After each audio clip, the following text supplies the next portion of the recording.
orang itu benar atau salah. Bagi dia tidak cocok maka dia bunuh. Dan satu waktu pernah dipanggil Sa'id bin Musayyib dan orang semua tahu ini berarti akan sudah meninggal dunia. Waktu dia masuk, sempat dia komat-kamitkan mulutnya, Sa'id bin Musayyib, lalu kemudian dia masuk. Uniknya, pertama kali terjadi di majlis Hajjaj bin Yusuf, dia berdiri, dia sambut di pintu gerbang istanahnya, dan dia merangkul, memegang, maksudnya saya memegang tangannya Sa'id bin Musayyib, lalu kemudian diajak ke singgasananya.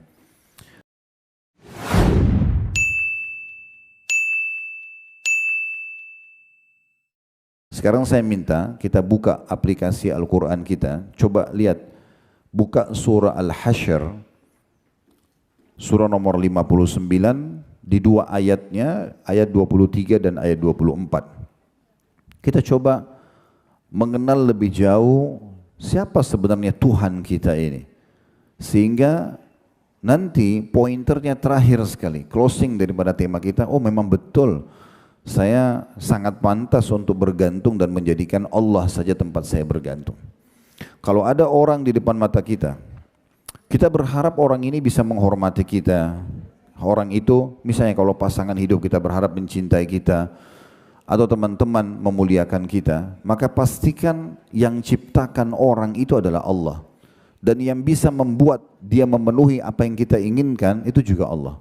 Kalau ada seorang yang jahat di depan mata kita, yang ciptakan pencipta dia Allah, dan yang bisa menyelamatkan kita dari mara bahaya dia hanya Allah. Dinukil sebuah kisah sebelum kita baca surah Al-Hasyr.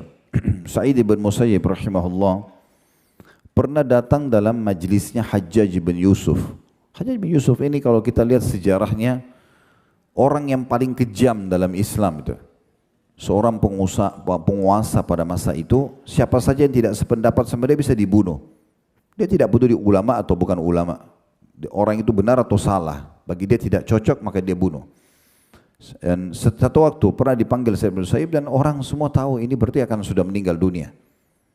Waktu dia masuk, sempat dia komat-kamitkan mulutnya, Sa'id bin Musayyib, lalu kemudian dia masuk. Uniknya, pertama kali terjadi di majlis Hajjaj bin Yusuf, dia berdiri, dia sambut di pintu gerbang istanahnya, dan dia merangkul, memegang, maksudnya saya memegang tangannya Sa'id bin Musayyib, lalu kemudian diajak ke singgasananya. Duduk bersama, kemudian diajak ngobrol, ditanya hukum-hukum agama, lalu kemudian terakhir dia memberikan parfum termahalnya, itu ke jenggot atau ke tangannya Sa'id. Subhanallah, keluarlah dia. Orang semua penasaran, ada apa? Kenapa pertama kali Hajjaj berbuat baik seperti ini pada orang yang sudah dia undang? Biasanya kalau undang seperti ini bisa terjebak, bisa dibunuh gitu. Dan sudah tidak pulang ke keluarganya lagi. Maka ada seorang yang bertanya, apa yang anda ucapkan pada saat anda masuk ke dalam majlis Hajjaj sehingga Hajjaj begitu lunak? Belum pernah kami lihat dia seperti itu sebelumnya. Maka dia mengatakan, saya mengatakan doa, ya Allah, zat yang kami imani, jadikanlah kejahatan dan kekerasan orang ini sebagai kasih sayang untukku. Hanya itu saja. Lalu tiba-tiba penjahat yang luar biasa ini bisa berubah menjadi orang yang sangat baik dengan dia. Itu bukan hanya manusia, kejahatan jin, hewan-hewan buas, semua bisa kita terselamatkan asal kita hanya minta kepada Sang Pencipta Allah Subhanahu wa taala.